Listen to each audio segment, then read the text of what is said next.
Mr. Falkowski, did you want to take up Mr. Alexander's matter? Certainly. Mr. Alexander, case number 375134. Oh, hang on just a second, Mr. Falkowski. Mr. Alexander has asked for a video of the proceedings. Excuse me, are you attempting to serve me something, sir? Your Honor, for the record, I gave Mr. Alexander it was in the advance sheets. Your Honor, I would object at this time. Well, it was just additional authority that came to my attention after I filed my response. I basically am in court. Objection, Your Honor. I'm the moving party, and I'd like to address the court before Mr. Falkowski says another word. And based on situations and circumstances... Would you like to sign this first? I'm sorry, sir, I can't do that. Well, can't hear the case, sir. Although procedurally I may be somewhat out of order, I would ask it be set over until Friday, since one of the rights that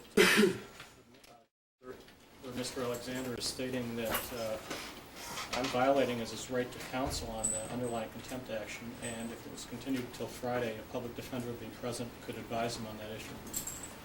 I think that's the first issue we should take up, is whether or not he's representing himself, or whether or not he wants a public defender appointed. Mr. Alexander, you know I can't proceed without a stipulation. Do you wish me to send this over to the presiding judge? Your Honor, if I may briefly address the court. Okay, it will have to be brief, Mr. Alexander. Briefly, Your Honor. Because I do have 4 trials. Pursuant to handle documents this filed in the United States District Court this day, Fresno County Superior Court judges en banc, including all, the full court, are named expect adverse parties in a federal class action lawsuit. Thus, it would be inappropriate for any Fresno County Superior Court judge to hear this case. Equally, it is my intent, pursuant to my authority under California Penal Code, Section 837, place Mr. Falkowski under citizen's arrest.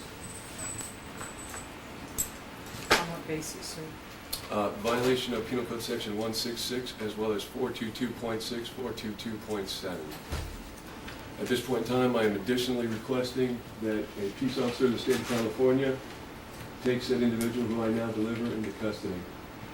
You may cite him out pursuant to Penal Code Section 849, sub B1. That's your discretion. Additionally, Your Honor, I would leave the court a copy momentarily, my personal file copy of said petition under Federal Rules of Civil Procedure Rule 27, filed this day with the federal court. I will be additionally going over and serving the presiding judge en banc. Tom, if you could hand me a copy of that Mr. Alexander has.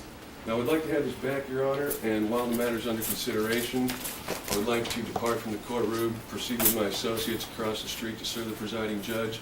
Also, my associate here today has a duplicate copy for which we would like to serve on Mr. Falkowski. Therefore, I would request that these documents, whatever they are, be returned to Mr. Falkowski, and when it's determined how we proceed, such appropriate service would then take place. I believe, Your Honor, that Mr. Falkowski, everyone in the District Attorney's Office, pursuant to this Federal Rules of Civil Procedure Rule 27 petition, as well as every judge in the Fresno County court system appearing en banc, has a personal interest in the outcome of this matter, and therefore be inappropriate and create a conflict of interest. In the event I'm wrong, I would like a minimum of 2 days to prepare a 170.1A6C challenge for cause against each and every judge in the Fresno County Superior Court system. I'd go along with this request to continue the case for a couple of days until Friday. I think that's what should be done. I haven't had enough. Has this actually been filed? It was.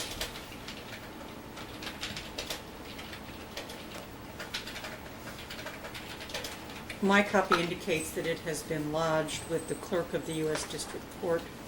Miscellaneous cases as such are initially set before a magistrate, which has been explained to the federal court clerk to be inappropriate. The case has been titled for Courtroom 1 for the Honorable United States District Court Judge Robert E. Coyle. When cases as such and a petition as such are filed, they are assigned at the interim a miscellaneous case number, and therefore they are only logged and not officially filed until it actually goes to the magistrate and then proceeds to the federal court judge for review. At that point in time, it will be assigned a permanent case number for which the following class action lawsuit will additionally be titled under the same case number. Again, I was just given a copy of it a minute ago, and there's no named defendants. Expected adverse parties, I believe, are listed on page 6.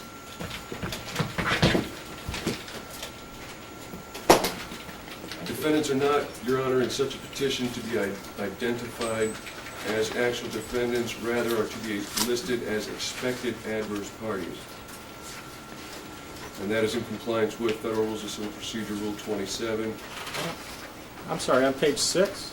Excuse me, page 8, number 4, James Polkowski, Deputy District Attorney, County of Fresno, ETA Family Support Division, number 77777, P.O. Box. Thank you, I found it. Okay. Now, Mr. Alexander, you said these were your copies that you wanted That is my returned? personal copy, Your Honor, that is correct.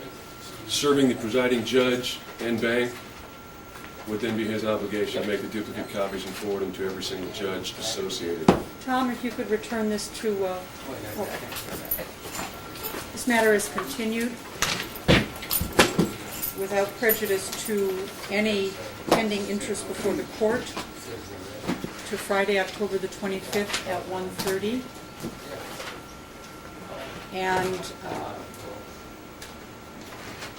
I guess the first issue that we'll take up is the pendency of an action that might require proceedings in this court being stayed while the federal court addresses Mr. Alexander's questions.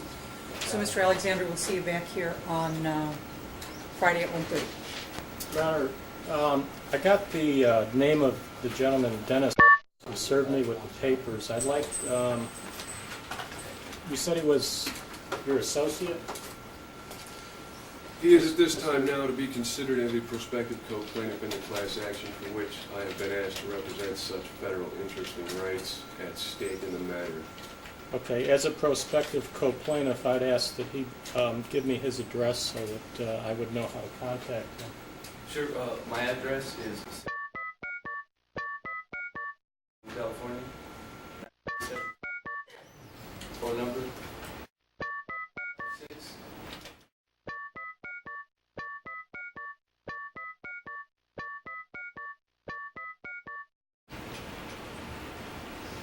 Okay, and are you participating in the citizen's arrest? No, sir, he is not. He's not, you're not participating? No, sir, he is not. He can answer for himself. No, sir. You're not participating? No. Okay. Mr. Falkowski, I would reserve to you, having had Mr. identified today as a prospective co-plaintiff, I'm not certain what, if any, effect that would have upon the validity of service by a party.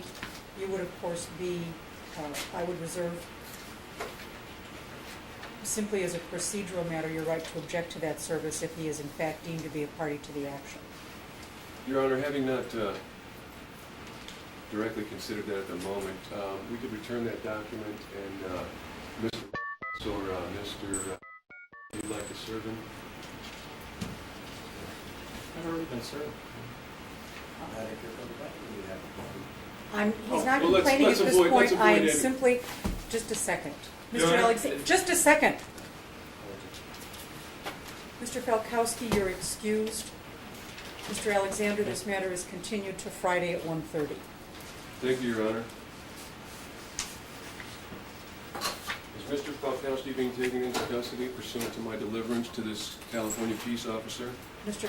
Falkowski is subject to the jurisdiction of this court, and he will respond when the court orders him to do so. Let the record reflect as such, Your Honor. Thank you very much. Yeah. When may I obtain my video copy of today's proceedings, Your Honor? As soon as the proceedings are concluded, we'll pull the tape out and give it to you. Thank you, Your Honor. I'll return at the end of the court's business this day. Thank you. Actually, It wasn't on record because you guys proceeded before I put the tape in the machine. Isn't that amazing? I can make that copy off that tape at the end of the day, and I will give you a call, and you will have your video. Thank you kindly, ma'am.